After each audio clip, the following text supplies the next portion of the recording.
Hello guys, আমার JM insight YouTube চ্যানেলের পক্ষ থেকে সবাইকে সুস্বাগতম। এতক্ষণে তোমরা ভিডিওর টাইটেল ও থাম্বনেল দেখে বুঝেই গিয়েছো যে আজকে আমরা কী বিষয়ে আলোচনা করতে চলেছি।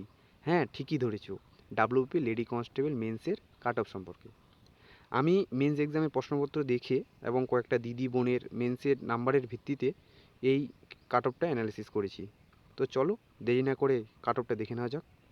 তো আমার মতে যা কাট অফ যাওয়া উচিত লেডি কনস্টেবলের, তা হলো এই যে তোমাদের সামনে তুলে ধরলাম।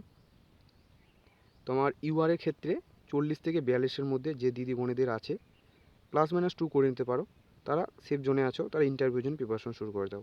ঠিক তেমনই ওবিসি বি এর ক্ষেত্রে 37 থেকে 39, ওবিসি এর ক্ষেত্রে 32 থেকে 34, এসসির ক্ষেত্রে 35 থেকে 37 এবং এসটির ক্ষেত্রে 33 থেকে 35, +-2 করে নেবে।